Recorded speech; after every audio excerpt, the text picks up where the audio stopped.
I was a blind Omega seeking escape from a cruel stepmother, only to stumble into the arms of the Alpha King. His rival knew the chilling truth. My blindness was a lie, and my bloodline wasn't weak, it was royal. The king trusts his crown, but he needs my eyes. Subscribe and see the Oracle Wolf claim her king.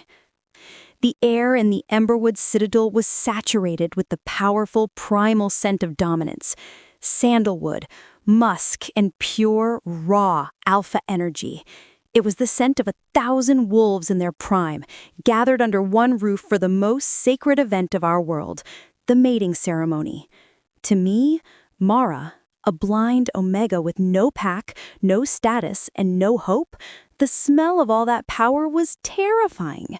It was also my only chance.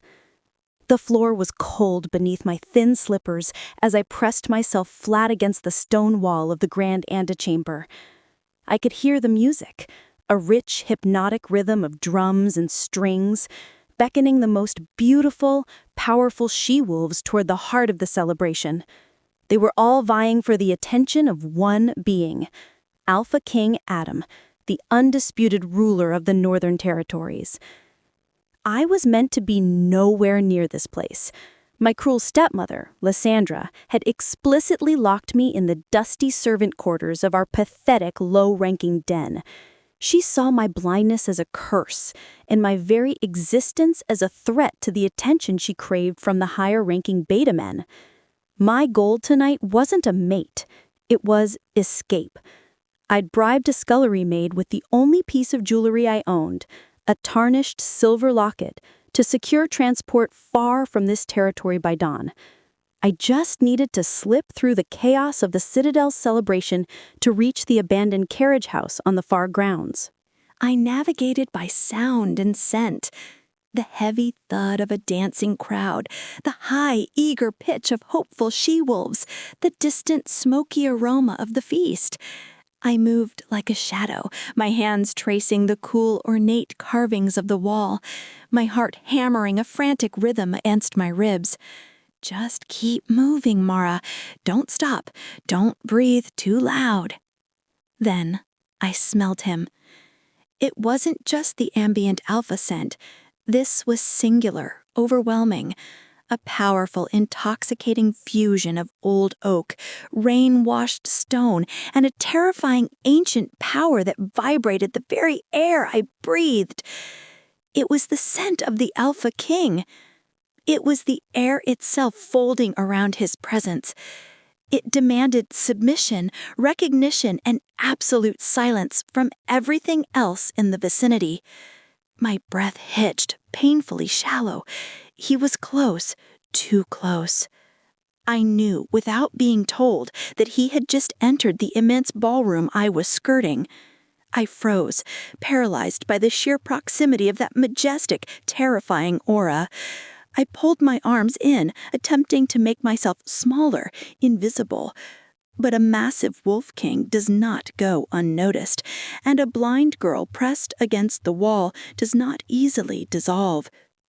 The music, which moments before had been a driving force, seemed to dim, receding into the background as every sense focused on the king.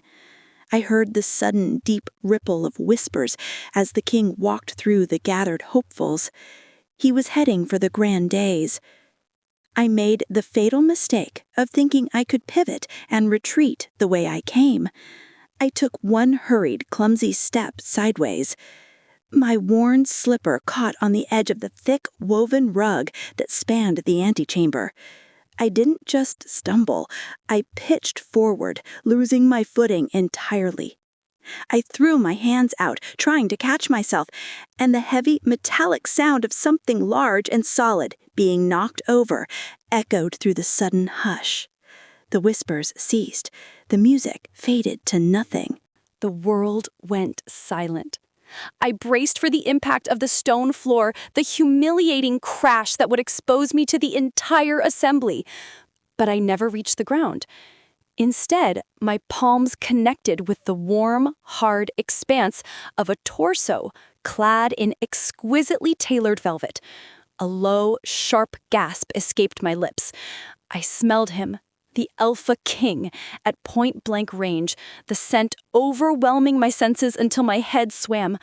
My bare foot, in my desperate flailing, connected with a sharp, sickening thud against the side of his gleaming, hard-soled leather boot.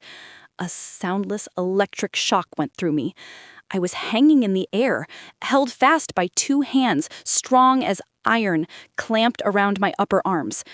I didn't need sight to know that every single person in the hall, every rival she-wolf, every powerful beta, every guard was staring at the blind Omega who had dared to fall into the Alpha King's path. Then the sound came. A voice deeper than the midnight forest, colder than winter ice, yet resonating with an undercurrent of untamed power. "What in the name of the moon goddess?" he began, his voice a low, dangerous rumble that vibrated through my bones. I tried to pull away, to apologize, to disappear. "Your Majesty, I beg for your forgiveness. It was an accident. I am blind. I didn't—" Silence. The word was not a request. It was an absolute command, snapping shut the desperate flow of my apology. His hands held me firmer, tilting my face up, forcing me to face his terrifying, unseen presence. I could feel the heat radiating off him, the overwhelming force of his alpha command. Then, a familiar, acidic voice cut through the silence. Lysandra. "Alpha King Adam," Lysandra shrieked, rushing forward, her voice sickly sweet with false humility. "I am mortified. That is Mara, my ward, a useless, pathetic Omega. She is blind and simple-minded. I sincerely apologize. She must have escaped the servant quarters. She is nothing, Your Majesty. I will have her removed and punished immediately." The word "nothing" hung in the air, heavy with Lysandra's years of abuse. I felt a surge of hot shame, but also a fierce, protective spark of defiance. Alpha King Adam did not look at Lysandra. I could feel his focus remaining solely on me. His hands released my arms, only to grasp my chin, tilting my head back further. His fingers were large, calloused, yet surprisingly gentle for a king who could crush my windpipe without a second thought. "An Omega," he murmured, his voice now lower, a dangerous melody of curiosity and challenge. "A blind Omega who defies control and crashes the mating ceremony. This is new." The whispers of the crowd intensified, a sudden, frantic wave of nervous energy. I swallowed hard, trying to keep the terror from cracking my composure. "I wasn't crashing, Your Majesty," I said, projecting the best semblance of calmness I could muster. "I was attempting to leave the Citadel, to find my own way." "To leave?" He sounded genuinely surprised, and a terrifyingly amused laugh rumbled low in his chest. "No one leaves the king's presence until I permit it, little one. Certainly not tonight." He lifted his hand from my chin, only to slide it around my waist. The touch was possessive, overwhelming, a clear claim for all to witness. He pulled me slightly toward his enormous frame, forcing our bodies to brush. A bolt of electric heat shot through me, making me gasp. "Your stepmother calls you insignificant, useless," Alpha King Adam announced, his voice now booming, projecting across the silent hall. But to me, an Omega with the courage to seek freedom from her own pack is never useless. He leaned in, his clean, powerful breath warm against my ear. "You wanted to run, little shadow? Now you run with the king." He released a final crushing scent command, a wave of dominance that made every wolf in the room drop their heads in submission. "She stays," Adam declared. "The mating ceremony has its first true contender, and anyone who attempts to touch her or question my decision will answer only to me." He tucked me firmly against his side and began to stride toward the dais. My knees were weak, my mind spinning. I had stumbled into a desperate escape and crashed headlong into a terrifying, powerful captivity. My defiance had cost me my freedom, but perhaps, just perhaps, it had also earned me a shield. If you think Mara should be given a chance, hit that like button and subscribe. Only heartless rulers would turn her away. Being held by Alpha King Adam was like standing directly inside a lightning strike. Terrifying, dazzling, and utterly consuming. His arm was a band of steel around my waist as he escorted me to the grand dais, forcing me to walk beside his immense presence. The sheer power radiating from him was intoxicating, yet fundamentally terrifying. I was utterly exposed, a lamb led into the heart of the wolf's den. The cheers, the outraged whispers, and the scent of bitter jealousy from the hopeful she-wolves hammered against my ears. Lysandra's scent of desperate rage was the clearest of all. "This is an insult to the northern packs!" she screamed, her voice cracking with fury and fear. She tried to follow us up the steps, but a silent command from Adam's eyes, a cold, ruthless flash of alpha dominance halted her instantly. She whimpered, her body instinctively obeying the true alpha, even as her mind burned with hatred. Adam paid her no mind. He reached the top step and seated me on a plush chair next to his massive throne, a seat usually reserved for his highest beta. "The rules of the ceremony are simple," Adam announced to the still stunned crowd, his voice effortlessly commanding attention. "A wolf who is chosen by the Alpha King's intent is no longer eligible for elimination by anyone else. Mara is under my direct protection. The gathering continues." The ceremony became a blur of forced performance. The carefully rehearsed dances, the polished presentations of lineage and strength, it all felt thin and desperate against the roaring backdrop of Adam's reckless choice. He wasn't interested in a mate, he was interested in a spectacle, and I was the star. I sat stiffly, trying to absorb every sound and every scent, attempting to map out the room and find some path of escape that didn't involve challenging the most powerful alpha on the continent. The heavy, protective weight of Adam's alpha scent, meant to shield me from the pack's hostility, only served as a constant reminder of my captivity. Throughout the presentations, I could feel Adam's silent gaze on me. It was a tangible pressure, invasive and thorough. I focused on the expensive, velvety texture of the chair, trying to ground myself in reality. "Brave," he murmured suddenly, his voice low, his words meant only for me. His lips were close to my ear, sending a dizzying wave of heat through me. To stand against a powerful beta woman like Lysandra, just to walk blindly toward the dark. "I did not intend to be brave, Your Majesty," I whispered back, my throat dry. "I intended to be free. Freedom is the most expensive commodity in any pack," he noted, his tone oddly thoughtful. "And you, blind and alone, are willing to pay the highest price for it. Why?" I tightened my hands in my lap, feeling the silk of my dress bunch beneath my fingers. "Because captivity, even in gold chains, is still captivity. Lysandra controlled every aspect of my life. She wanted me mute, sightless, and small. I wanted to be large enough to disappear." He was silent for a long moment. I could feel his intense focus, the way his mind was calculating and analyzing every word. "You speak well for a girl who has spent her life being silenced. You are not simple, Mara. My status is Omega. My condition is blindness. I assure you, I am precisely what you see," I insisted, trying to project a dullness that wasn't true. I didn't want him to find me interesting. Interesting was dangerous. Adam chuckled. a low, rich sound that seemed to vibrate the floorboards beneath my feet. No, you are not what I see. You are what I smell, and you smell of fierce courage, Alora, a scent that is rare among these desperate beauties. He reached out and gently took my hand, his thumb stroking the back of my knuckles.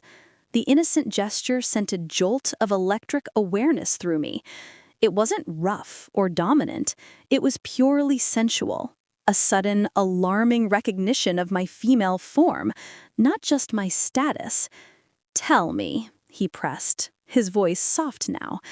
"When you came in, I felt the shift in the air. You didn't just stumble, you corrected your fall instinctively toward me. You sensed the safest anchor. Was that mere chance, or do your other senses compensate?" I pulled my hand back, feeling heat rush to my cheeks. He was too perceptive, too intelligent. He wasn't just a brutal alpha, he was a brilliant strategist. An experienced wolf senses the strongest presence, I managed, fighting to keep my voice steady. You are the king. Your presence is a physical weight. I simply fell toward the center of gravity. A plausible answer, he conceded, though I could hear the skepticism in his tone. But I think there is more to the clumsy omega than meets the eye, or the lack thereof. Just then, a sleek, powerful she-wolf, a beta from a rival pack named Riona, approached the dais, her scent of expensive jasmine and overt sexuality filling the air. She knelt before Adam, her gaze burning with calculated ambition. "My king," Riona purred, her voice dripping with reverence. "I offer you the loyalty of my entire pack, and my body, strong and proven, to bear your future heirs." Adam leaned forward, his massive body dwarfing the supplicant. The sheer contrast between his power and the woman's performative subservience was stark. "Loyalty is earned, Riona, not offered, and my heirs will come when the moon goddess deems fit, not by contract." He dismissed her with a wave of his hand, and I felt a brief, wicked pleasure at her public humiliation. He wasn't interested in the easy win. He wanted a challenge. He turned back to me, the brief distraction over. "They are all vying for power and title, but you, Tara, you are vying for absence. That is the first thing that separates you." The realization hit me hard. Adam wasn't keeping me for a mate. He was keeping me for a distraction, a pet project, a way to spite the entire elite werewolf society. The romantic heat that had briefly flared now turned to cold, hard calculation. I was still a prisoner, but now I was a prisoner with a front-row seat to the king's life. As the night drew to a close, and the defeated suitors began to leave, Adam stood, his full height dominating the hall. He looked down at me, the terrifying power returning to his eyes.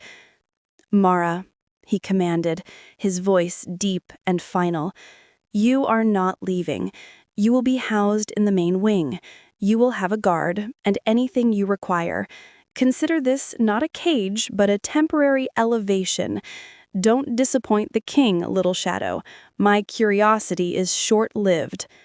He took my hand again, pulling me gently but firmly to my feet. My legs felt like water, but I forced myself to stand tall, meeting his unseen gaze with my own blind defiance. I was trapped, but I would not be broken. I would find the crack in his wall, and I would escape.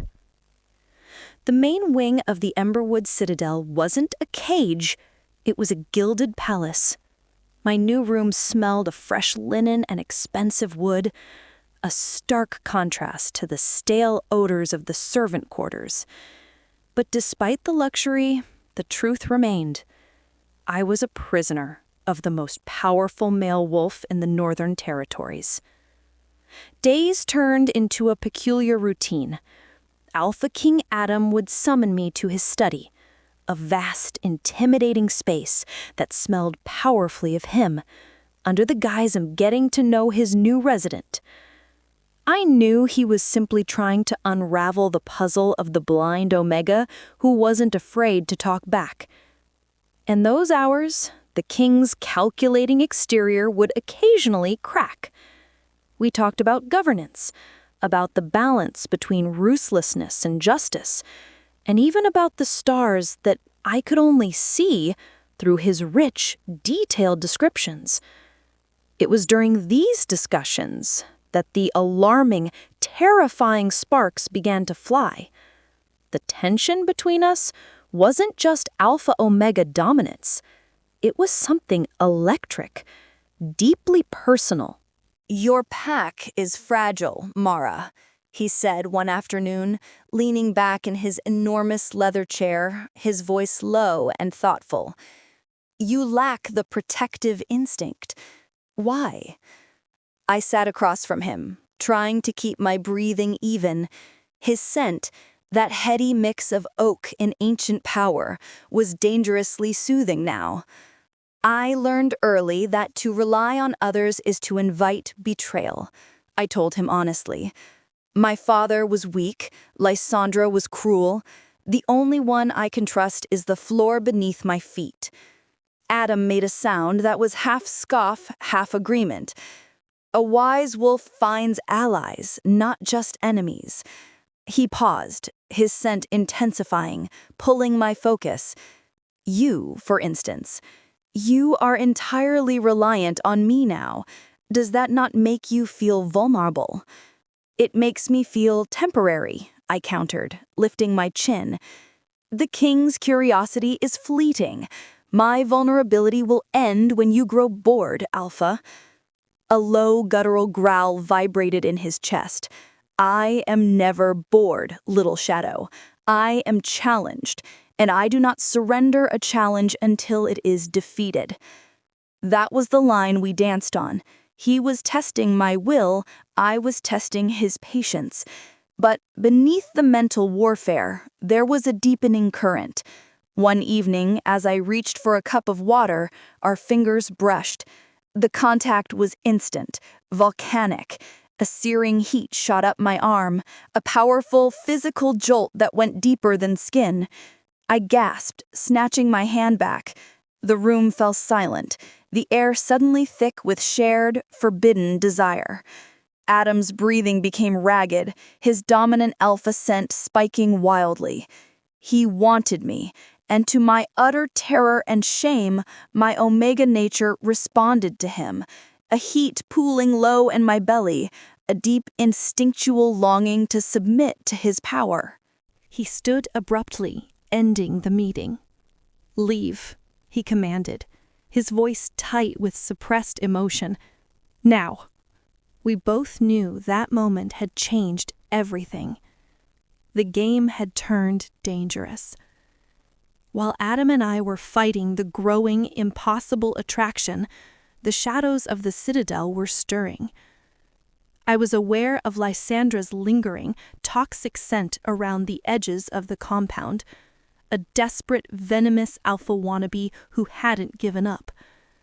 What I didn't know was that Lysandra was working fast. My blind ambition had humiliated her, and she was seeking not just revenge, but my total destruction. One evening, I was being escorted to my chambers by my assigned guard, a quiet beta named Kalen.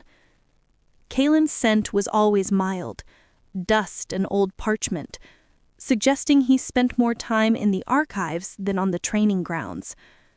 I trusted him only because Adam had assigned him. As we walked past a little used storage wing, I heard a faint, secretive sound, a low, urgent whisper that stopped me instantly. "Wait, Kalen," I said, my voice barely above a whisper. "Did you hear that?" "Hear what, Mara?" Kalen replied, his voice unnaturally loud and a little rushed. "It's just the wind and the eaves." No, that wasn't wind. I tuned my senses, ignoring Kalen's nervous shuffles. The whispering was muffled, but I caught two distinct scents: Lysandra's rancid perfume and another male wolf, whose heavy, slightly musky scent I didn't immediately recognize. I moved my cane, tapping the floor as if I were simply clumsy, but in fact I was listening to the echo. The whispering was coming from behind a heavy, curtained doorway to my left. I feigned a trip, letting my cane drop with a clang. As Kaelin bent to retrieve it, I pushed my senses hard. I heard a fragment of Lysandra's hissed sentence. "Need the ledger planted in her room before the High Council convenes. The king must believe she conspired with the Grimfang Pack." The name Grimfang Pack struck me with the force of a physical blow. They were the most brutal exiled syndicate, Adam's oldest and deadliest enemy.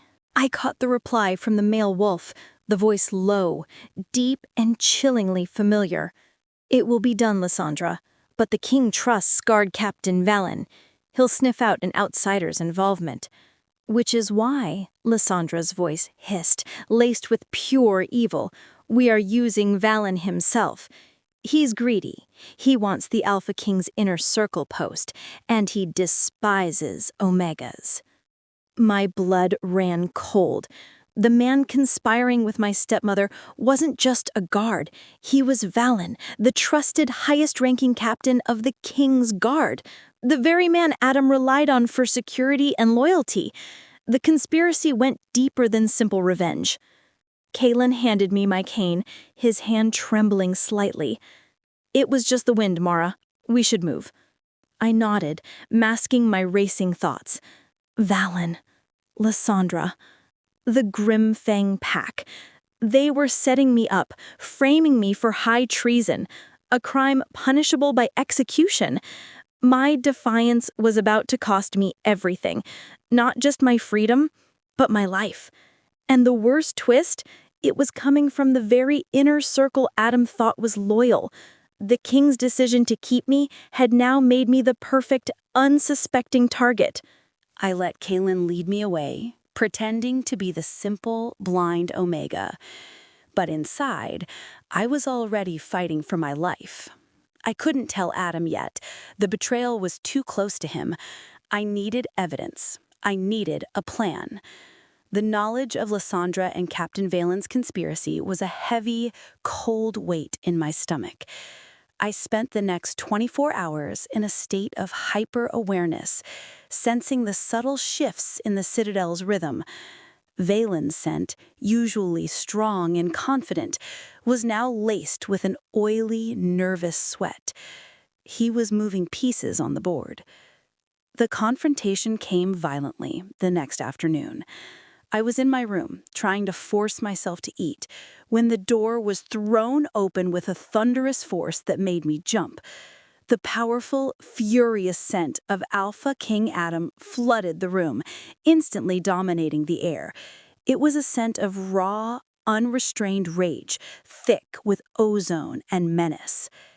"Get up, Omega," Adam's voice roared, a frightening, unearthly sound that didn't sound human. "Now." I stumbled to my feet, my senses reeling from the shockwave of his anger. I didn't need to see his face to know the terrible, consuming fury that must be radiating from his eyes. "Alpha?" I started, but he cut me off with a snarl. "Silence. Did you honestly think I wouldn't find it?" He strode forward, his massive hand slamming a thick, leather-bound volume onto my bedside table. The force of the impact made the entire table rattle. "I asked you for loyalty, for honesty, and this is what I get?" I reached out, my fingers brushing the edge of the book. It was an old ledger, heavy and damp with the scent of basement mold, and something else. A faint trace of Valen's musky sweat. The planted evidence. "What is this, Your Majesty?" I asked, forcing my voice to remain steady, though my heart was pounding against my ribs like a trapped bird. "It is a record, Mara," Adam roared. A ledger detailing every shipment of black market weapons, guns, silver, explosives, to the Grimfang pack over the last 6 moons. And every entry is signed by your hand, by E. Vane. E. Vane. Elora Vane. My mother's maiden name. Lysandra had been meticulous, even using my family's past to seal the frame. It is a lie, I stated, my voice firm despite the terrifying surge of alpha anger washing over me. I have no sight. I can read Braille, not handwriting. I've never seen or touched that book until this moment. Adam scoffed, a sound of utter disgust. An obvious defense? Do you think I'm a fool? Guard Captain Valen personally found this ledger hidden beneath the floorboards in this very room. Tell me, Omega, did you conspire with the Grimfang Pack to undermine my rule, to betray my trust and destroy my people? My focus immediately went to Valen. His scent was faint near the door, a poisonous shadow. Adam had been so quick to confront me that he hadn't yet considered the source of the evidence. I am not a traitor, Alpha, I said, stepping forward, letting my honesty be my only weapon. I am a victim of a plot designed by your own people. Valen did not find that book. He planted it. And he did so with my stepmother, Lysandra. Adam froze. The air around him suddenly became utterly still, the raging scent of his anger replaced by a chilling, profound suspicion. Valen, he asked, the word cold and deadly. Yes, I overheard them. They discussed using the ledger and blaming me to remove me permanently. They even mentioned his hatred for Omegas and his ambition to join your inner circle. Adam turned, his movements lethally fast. I heard him snap a command to a nearby guard, and seconds later, the heavy thud of a body being dragged across the floor. "Bring Valen to the Great Hall," Adam commanded, his voice shaking with a rage so potent it was almost palpable. "Now!" I was left alone in the room, reeling. Adam didn't condemn me outright, but he didn't clear me either. He was simply delaying judgment to confront the source. Minutes later, I was dragged to the great hall, which smelled of polished stone and the lingering sense of alpha command. The room was tense, packed with high-ranking betas and guards. Adam stood before his throne, his hands clasped behind his back, a statue of controlled fury.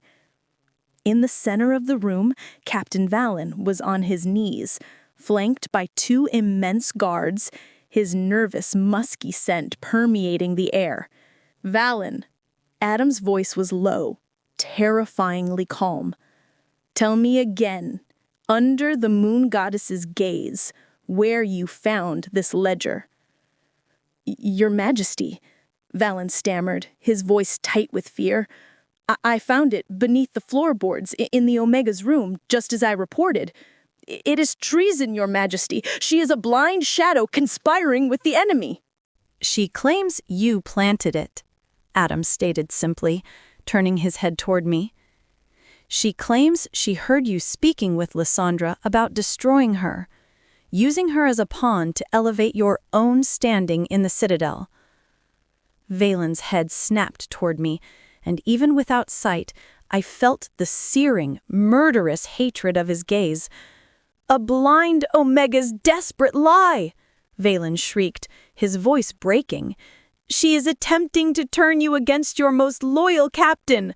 I would never betray the Alpha King." Adam stepped forward, closing the distance to Valen in 2 powerful strides. "You know my punishments for treason, Valen. Speak the truth. Did you conspire with Lysandra?" Valen, under the immense weight of the Alpha King's glare, was shaking violently. He knew he was caught. But rather than confess, he changed tactics.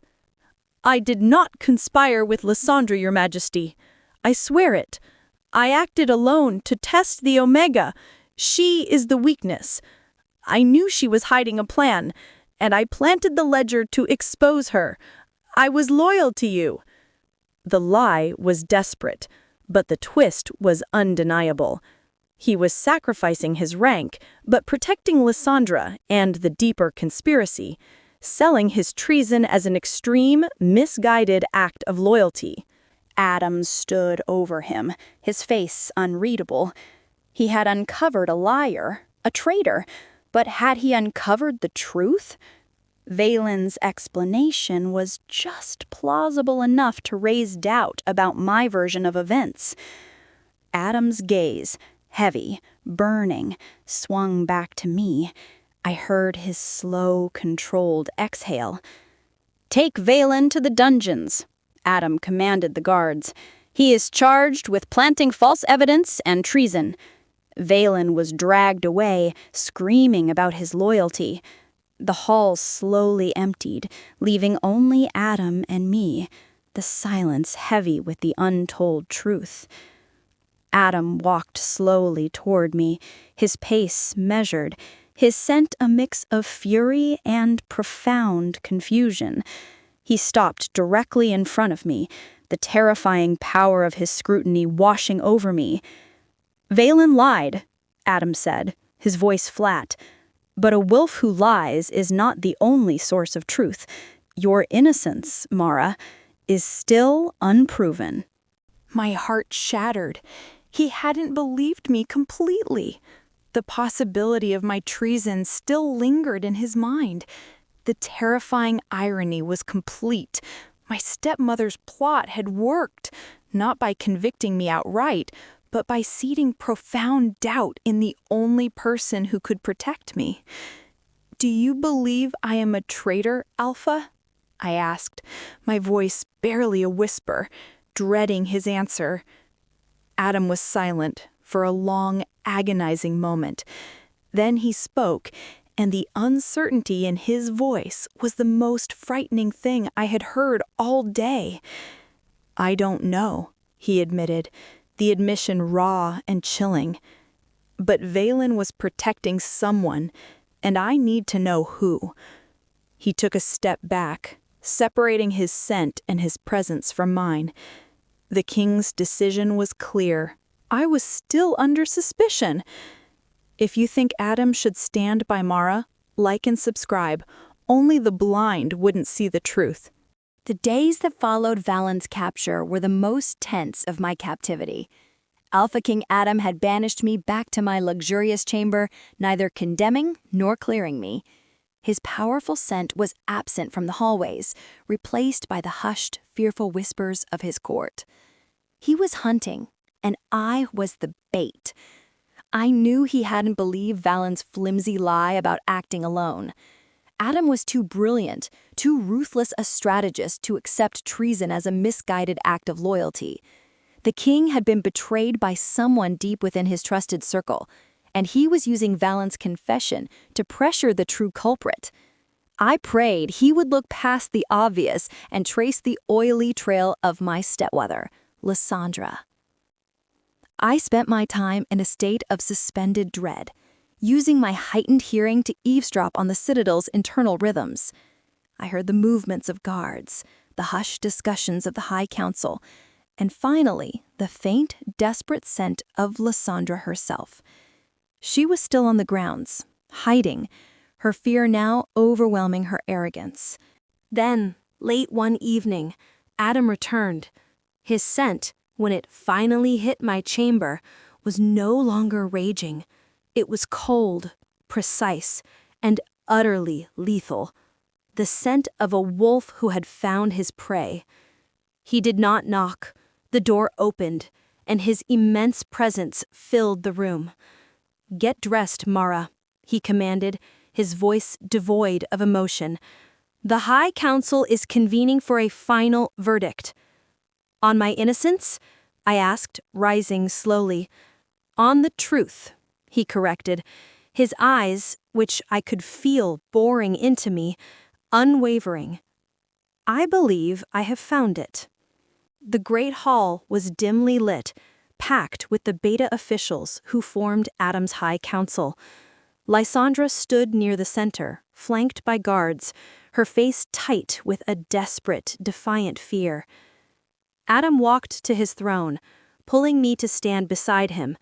The simple act of placing me beside him, the suspected traitor, was a clear sign of his conviction.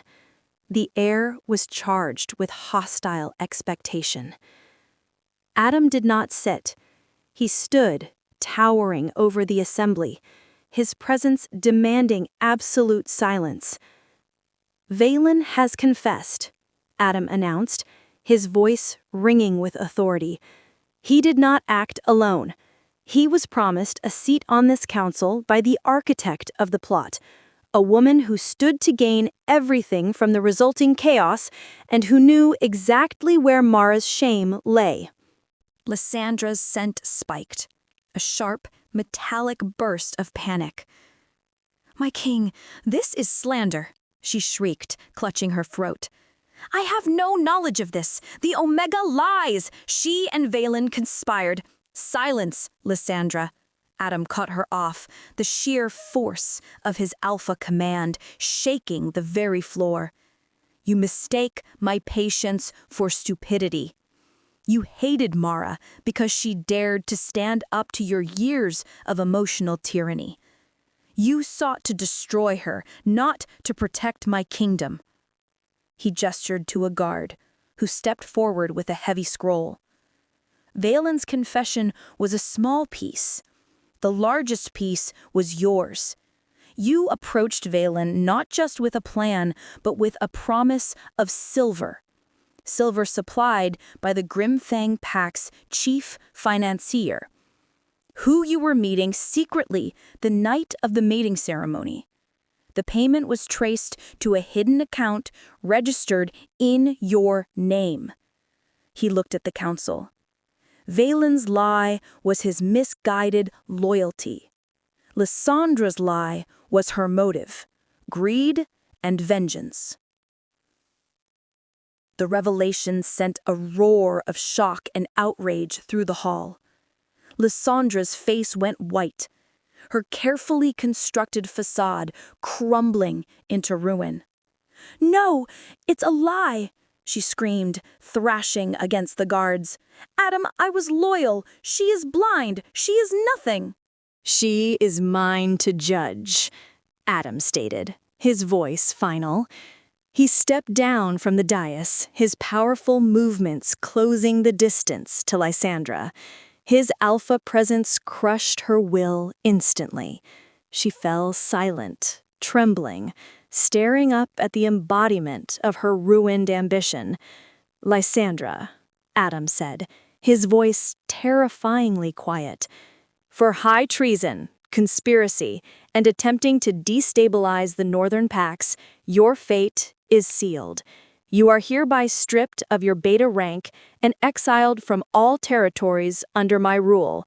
If you step foot within these borders again, the sentence will be immediate death." He nodded to the guards, who dragged the sobbing, defeated Lysandra from the hall. The applause from the relieved council was deafening. My body slumped slightly with the sudden release of tension. I was cleared. Justice had been served. Adam, however, did not acknowledge the council. He turned, his focus settling entirely on me. He walked back to the dais and stopped inches from where I stood, the air thick with the unspoken consequence of his actions. "You were right, Mara," he said, his voice low, private, and filled with a sudden, startling tenderness. "You were right about the danger, and I doubted you. I apologize." That apology, a true, sincere admission of fault from the Alpha King, was more shocking than the entire trial. It made my chest ache with a complex mix of relief and growing, impossible affection.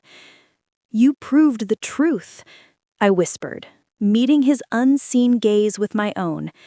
"That is all that matters." He lifted his large hand and cupped my cheek, his thumb gently stroking my skin. The simple touch was an absolute violation of Alpha Protocol, a public display of intimacy that sent a blush crawling up my neck. He was claiming me in a way far more profound than the mating ceremony ever intended. "No," he corrected, his voice a low, husky challenge. "What matters is what happens now. I kept you as a challenge, an exhibit. I exposed your stepmother to protect my kingdom."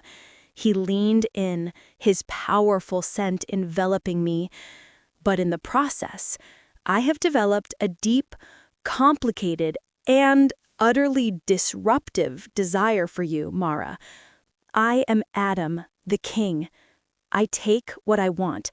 And now, I find myself deeply wanting the blind Omega who dared to defy me." The confession was a physical blow, a dangerous acknowledgement of the passion that burned between us. He was a king. I was a blind Omega. And his desire for me was a royal dilemma that could destabilize his reign. The air in the Emberwood Citadel settled, but it was a tense, brittle calm. Lysandra's exile had solved the internal betrayal, but it had thrust me directly into the king's life, solidifying my place as his temporary consort, a title invented purely to explain my presence.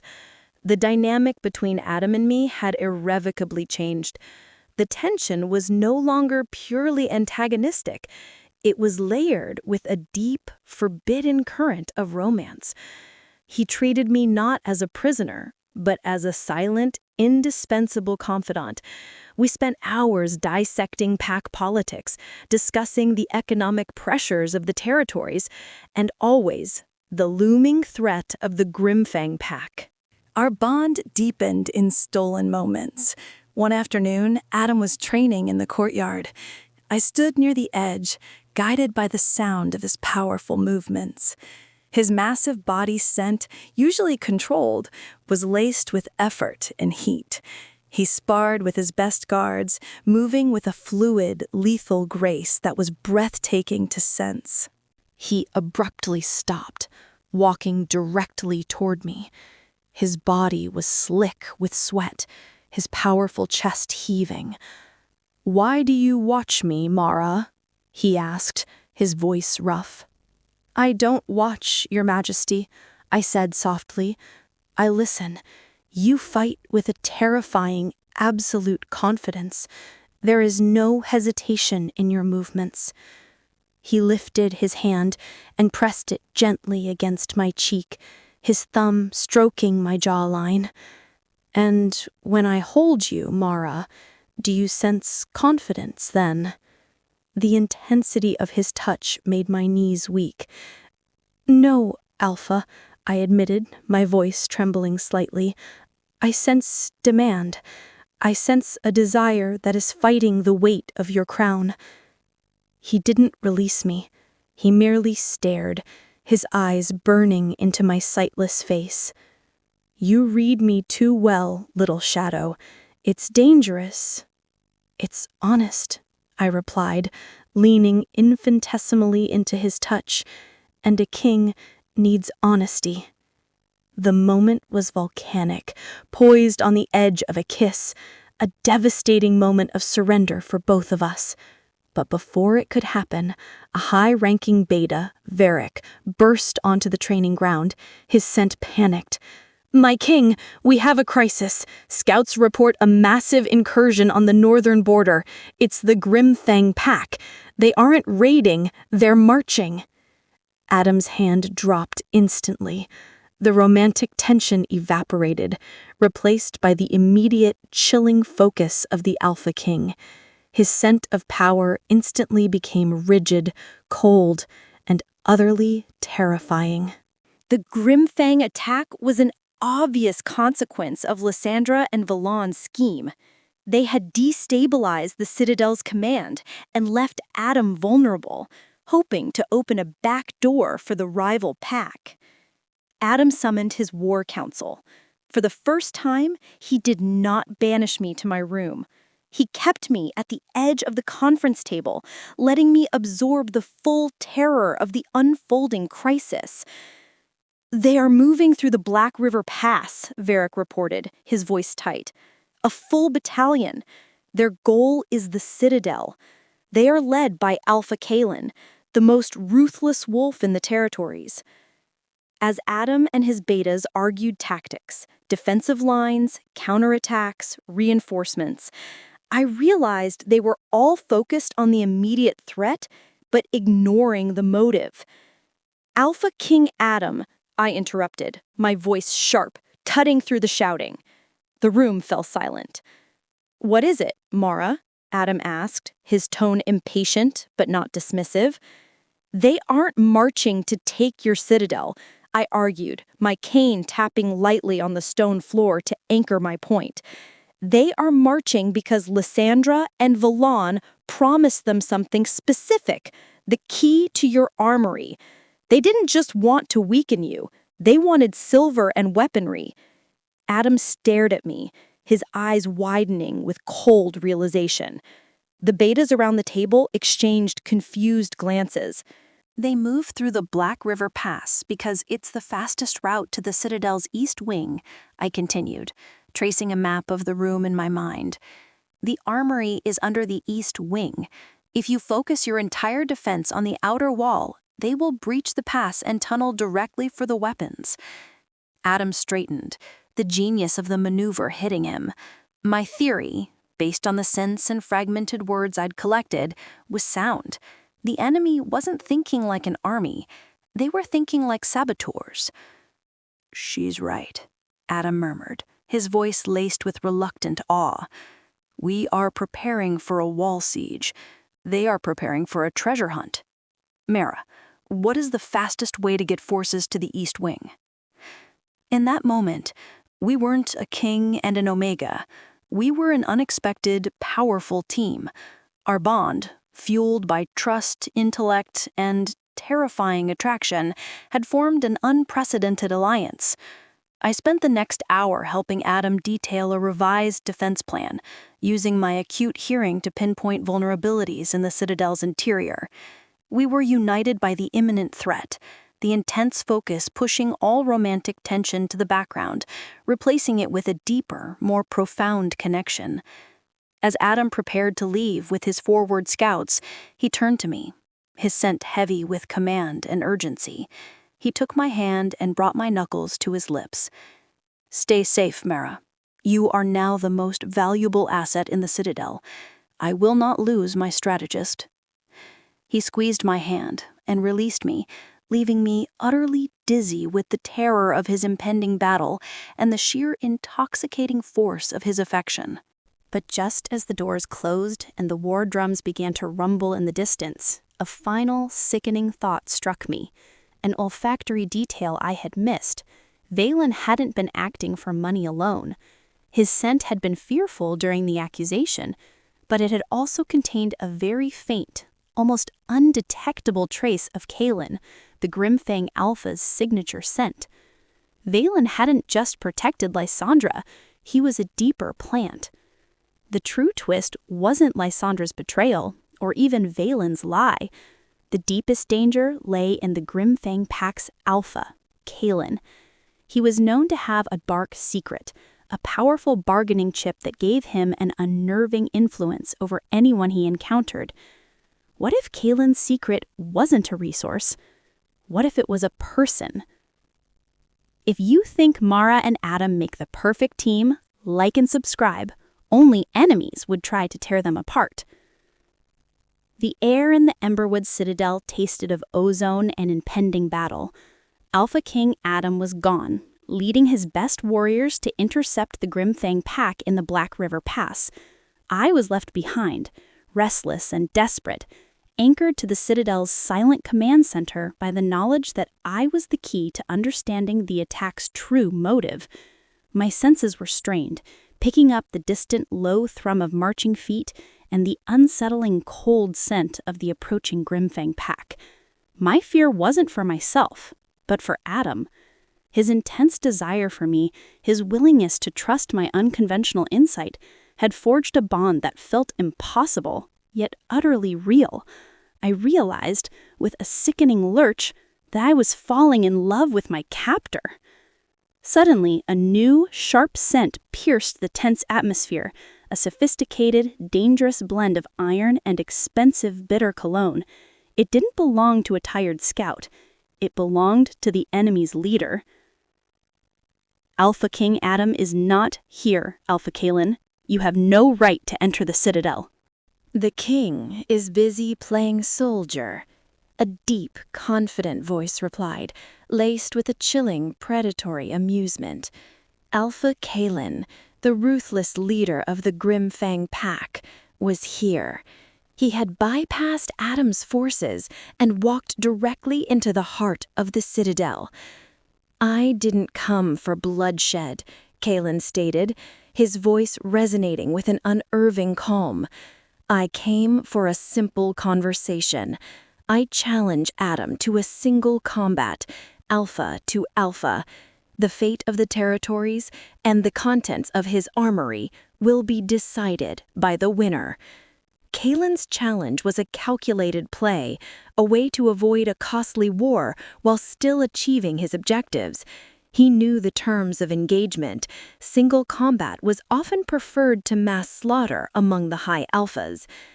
The guards were paralyzed, unable to reject the formal challenge, but too loyal to allow Kalen to wait unescorted. Then, Kalen's scent shifted. It honed in on me. He must have sensed the lone, high-ranked Omega scent near the center of the room. He walked directly toward me, his heavy steps silent until he was just a foot away. The iron scent was overwhelming. And who is this delicate prize? The king's little pet?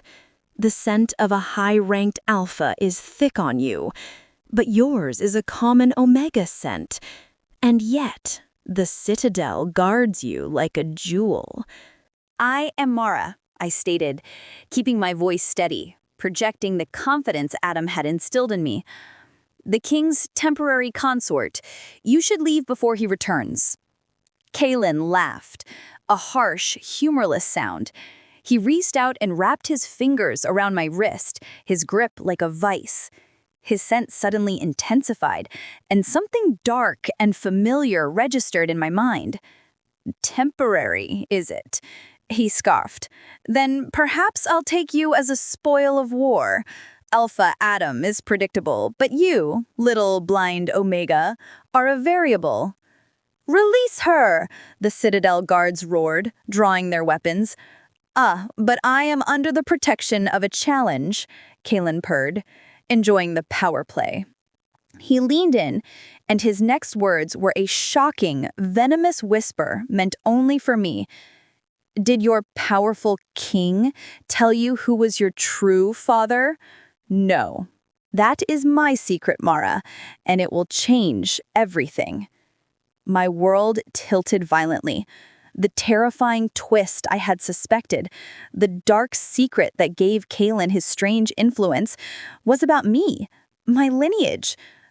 The possibility that the ruthless rival Alpha knew the truth about my origins, a truth Lysandra had buried under years of abuse, made my breath catch.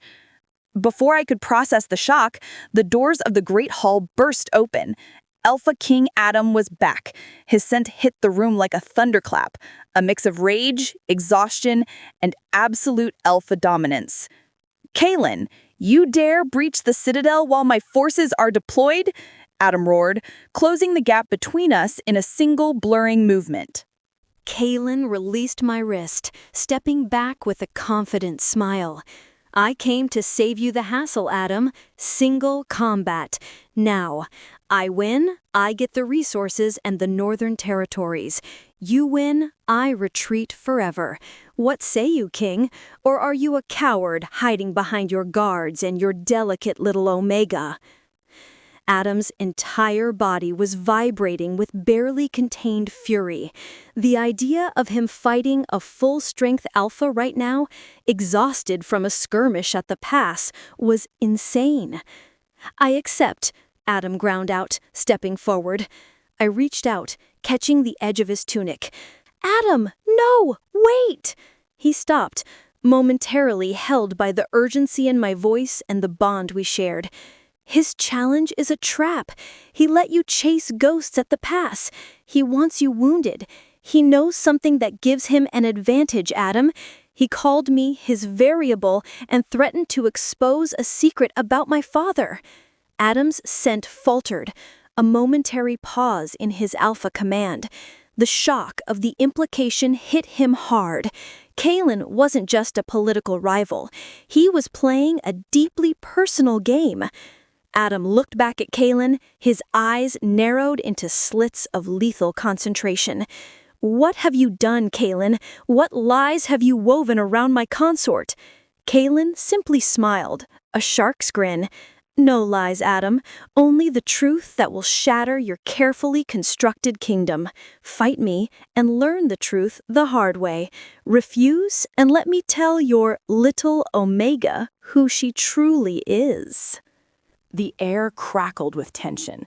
Adam was torn between his alpha duty to protect his territory and his terrifying attraction to me, which now felt tied to an explosive secret. If he fought and lost, the territories fell. If he refused, Kalen would expose my dark secret, which could destabilize his pack's faith in him. The seconds stretched into an eternity. Alpha King Adam stood motionless, his entire frame rigid with the internal conflict between duty and the devastatingly personal threat Kalen had just unleashed. "I don't need your mind games, Kalen," Adam finally stated, his voice a low, gravelly snarl. "I accept the single combat, but not here. We fight at dawn, at the sunken mesa, neutral ground." Kalen's smile widened, a clear sign that he had forced Adam's hand. He knew the fight was inevitable now. He simply nodded and, with a lingering, predatory look in my direction, sauntered out, leaving the citadel shaken by his brazen confidence. Adam turned to me, the scent of his inner turmoil thick and agonizing. He was furious at Kalen, but his gaze, I felt it, was sharp with suspicion directed at me. My origins were shrouded in a darkness only Kalen seemed to possess the key to. "Mara, your father, tell me everything you know, now." I told him the truth, how Lysandra had always mocked my lack of lineage, claiming my father was a disgraced, low-ranking wolf who died shortly after I was born, and that my mother, Alora Vane, was a common Omega. It was a story designed to make me feel small and insignificant. Kalen's confidence is terrifying. Adam ran a frustrated hand through his hair. He knows something I don't. We need to be ready for the fight. But more importantly, we need to know what betrayal is still lurking in the shadows. We were interrupted by the arrival of Beta Varric, Adam's second-in-command and trusted advisor. His scent of polished leather and absolute loyalty, usually a comfort. But tonight, his scent was faintly sour, edged with a barely perceptible tremor of deceit. I was the only one close enough, focused enough, to notice it. "My king," Varric announced, his voice smooth and reassuring, "I have positioned your best forces at the sunken mesa as a precaution. We need to ensure Kalen honors the terms. I suggest you travel with only 2 guards and a medic. If the enemy suspects weakness, they may try to exploit it." "Sound advice, Varric," Adam nodded, clearly relieved by the familiarity of Varric's support. "You will command the citadel in my absence."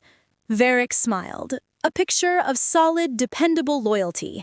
But as he turned to leave, his scent spiked. "Wait," I interjected, stepping forward, my cane tapping sharply against the floor. The room fell silent. Varric stopped, turning slowly, a flicker of something dark and cold passing across his scent profile. "What is it, Mara?" Adam asked, his tone laced with impatience. "Alpha," I said, focusing entirely on Varric's presence. "Varric's advice is sound, but his intention is false. He is leading you into a trap." "Lies. She is a blind, treacherous Omega playing mind games." You betrayed your king for the promise of the Northern Territories, didn't you, Varric? I pressed, ignoring his desperate denial. You planned to let Kaelin and Adam destroy each other at the Mesa, then step in as the savior to claim the crown for yourself, under the guise of stabilizing the war-torn territories. Varric lunged, a desperate, feral snarl leaving his lips, but Adam's reflexes were instantaneous. Adam roared, a full, primal alpha sound, and slammed Varric into the wall, the force of the impact making the stones crack. You will answer for this treason, Varric, Adam snarled, his face inches from the beta. The depth of the betrayal, his most trusted beta, cut him to the core. Adam threw the defeated Varric into the hands of loyal guards. He stood, breathing heavily, his entire body trembling from the double shock of betrayal. He looked lost, his alpha confidence momentarily shattered by the realization that he had trusted the wrong wolves again and again. He turned to me, the anger replaced with a vulnerable, questioning look. How did you know, Mara? Why did you see the danger when I, the Alpha King, was blind to it? Because betrayal has a smell, Adam, and loyalty in your heart makes you vulnerable. You trust the wrong sense because you want them to be true. I took a deep breath, knowing this was the moment I had to prove my worth, not as a mate, but as a strategic partner. Don't fight Kaelin at the Mesa, Adam. That is what Varric and Kaelin want. They want to exhaust your strength and divide your attention. I stepped even closer, reaching out tentatively to place my hands on his muscular arms, a gesture of submission mixed with absolute, unwavering control. The only way to defeat a plot built on secrets is to expose the truth. I know Kaelin's weakness. We need to lure him here, to the Citadel, where his true agenda will be revealed. You must trust me with everything, Adam. Only the truth about my father can save your reign. Adam looked down at my face, his scent heavy with conflict and burgeoning desire. He was at his lowest point, his kingdom fracturing. The fate of the Northern Territories rested on his willingness to trust the blind Omega, who saw betrayal where he saw loyalty. Alpha King Adam did it. He trusted me. With Varric in the dungeon, Adam accepted my plan. Feign distraction and lure Alpha Kaelin to the Emberwood Citadel, where the stakes were highest, forcing him to play his hand before the planned fight at the Mesa. Adam left me with a single, searing command. If I fall, live, expose him, and rule. The war came at dusk. Kaelin, arrogant in his belief that Adam was still dealing with Varric's treason and wounded from the Black River Pass skirmish, arrived with a skeleton crew of his most brutal warriors, expecting to claim the Citadel through single combat and an easy breach. Instead, Adam's remaining loyal forces, mobilized and prepared for the internal threat, met Kaelin's advance with ferocious defense. The battlefield was the Citadel's courtyard.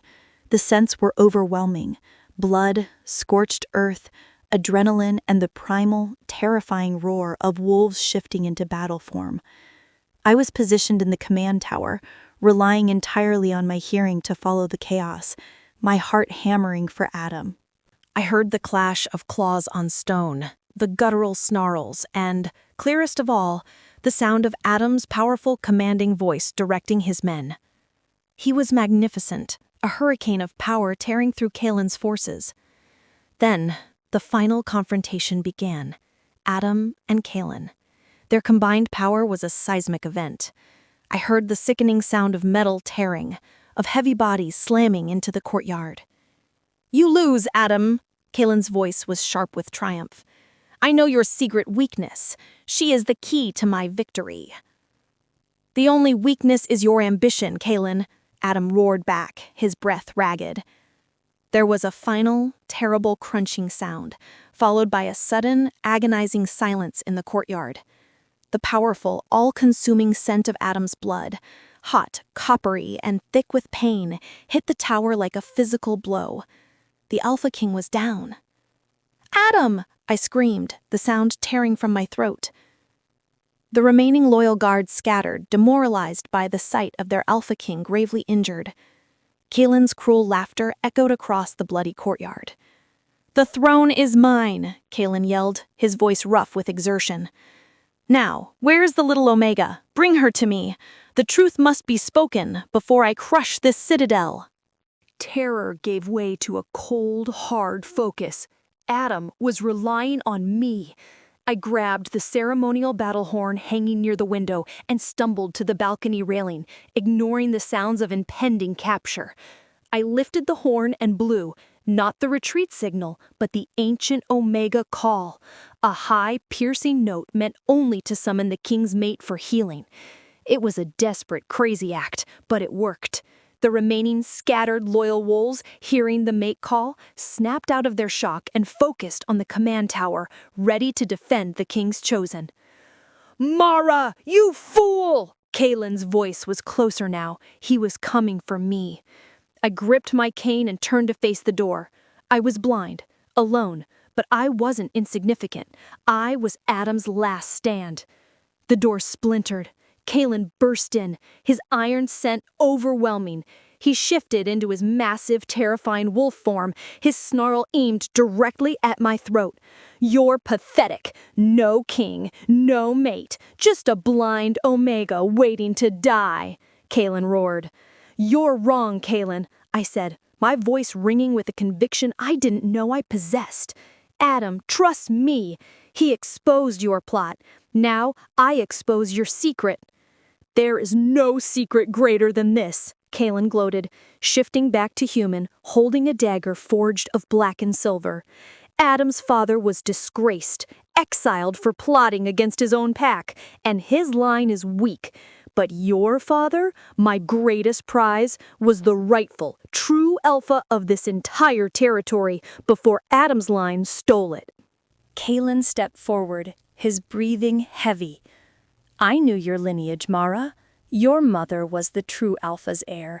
I spared you so I could use your DNA, your high Omega bloodline, to claim the throne.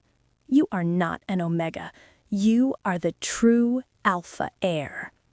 The revelation hit me like a rogue wave. My mother, the low-ranking Omega, was the heir?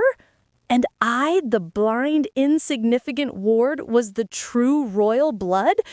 The truth behind Lysandra's abuse, the fear that I might discover my heritage, crystallized instantly. But Kaelin's words were too rehearsed, too confident. I listened not to his words, but to his scent, a desperate, controlling fear masked by triumph. He wasn't telling the whole truth. I seized the opening he gave me. "You lied, Kaelin," I accused, pointing my cane directly at his chest. "You weren't trying to claim the throne through me. You were trying to control me. The true secret isn't my father's bloodline. It's my mother's true power. She wasn't an Omega. She was the Oracle Wolf, the sightless guide to the true Alpha. You wanted to bind her power, and now you want to bind mine." The blood drained from Kaelin's face, his scent of fear spiking violently. I had hit the target. My mother wasn't just royalty. She was the spiritual anchor of the kingdom, the one person whose sightlessness granted her true foresight. And Kaelin had tried to use her power to control the throne, just as he was trying to use me now. As Kaelin stood paralyzed by the exposure, the door burst open again. A loyal guard lifted the gravely wounded Adam into the room. Adam was weak, bleeding heavily, but he was alive. "Mara," Adam whispered, his voice thin, but his eyes, I knew, were fixed on Kaelin. I didn't hesitate. I moved, running not away from danger, but toward the injured king. I reached Adam, placing my hands over his terrible wound, and let the surge of primal, pure Omega healing energy, The power Kaelin sought to control flow from me and into Adam. The power wasn't just healing, it was alpha claiming. The transfer of energy sealed our bond Omega to King, sightless oracle to wounded warrior. The room was bathed in a sudden, blinding rush of light. A light I couldn't see, but felt deep in my soul. Kaelin roared, a howl of furious defeat, knowing he had lost his leverage and his prize. The rush of power that flowed through me as I sealed the wound of Alpha King Adam was unlike anything I had ever experienced. It was agonizing, exhausting, and transcendent. It was the moment I stopped being an Omega and fully embraced the destiny Kaelin had feared. The Oracle Wolf, the sightless guide. Kaelin, seeing his power drain away, was finally subdued by the loyal guards. The war ended not with a final blow, but with a final truth. The revelation of my heritage sent shockwaves through the entire Northern Territory, legitimizing my presence far beyond Adam's initial whimsical protection. The weeks that followed were filled with healing, reconstruction, and the terrifying, beautiful process of acceptance. Adam recovered swiftly, the bond we had sealed healing his body and, more profoundly, changing his heart. He was Adam, the king, a powerful ruler who had never allowed anyone to challenge his power, his judgment, or his inner circle. He had always ruled by absolute control. Now he had me. One evening he summoned me to the grand study, the room where our sparring began. The air was clean, the only dominating scent being his, strong, steady, and now laced with an undeniable possessive affection that made my heart swell. "The council is calling for a formal resolution," Adam said, his voice deep and serious. "They want the mating finalized. They see you as the key to uniting the territories, the fulfillment of the Oracle legend. The people believe you saved the kingdom, Mara." He walked toward me, his steps unhurried, stopping right in front of me. I could sense the immense weight of the crown on his head, the pressure of 1,000 years of tradition. "I can take you as my consort, my queen," Adam continued, lifting his large hands to gently cup my face. The sheer tenderness of his touch brought tears to my eyes. "It would solidify my rule.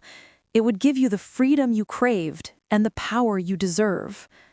"And what do you want, Adam?" I whispered, my voice thick with emotion. He brought his face close, his warm breath fanning my skin. "The king wants the Oracle Wolf who healed him and saw the treason he missed. But the wolf in me, the simple wolf in me, is terrified of the bond. I have always ruled alone, Mara.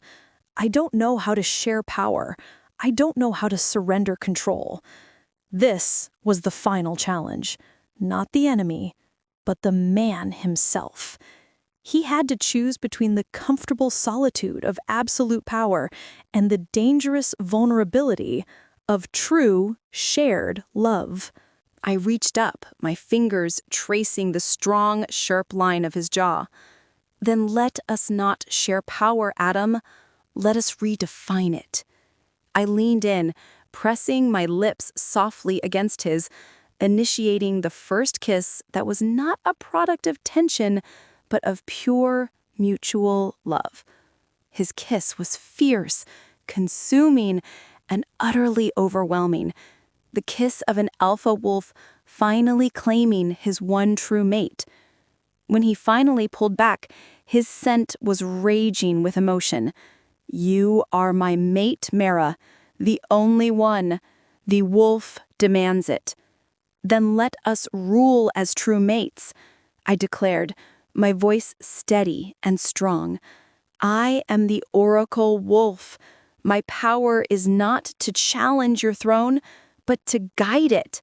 You are the Alpha King, the visible power, the claw and the fury. I am the sight that ensures your power is just.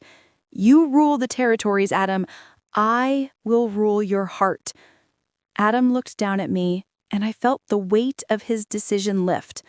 The choice was clear. Love was not the antithesis of power. It was its most potent source. He took my hand, lacing his fingers through mine. The action was not a claim of possession, but an acknowledgement of partnership.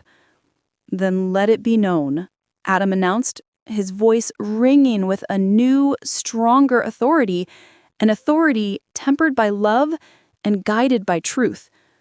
"Mara, the Oracle Wolf, will stand beside me, not beneath me, not above me, but beside me.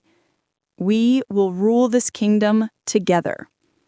I smiled, a genuine, joyful smile, realizing that I hadn't just saved the kingdom, I had saved the king from himself.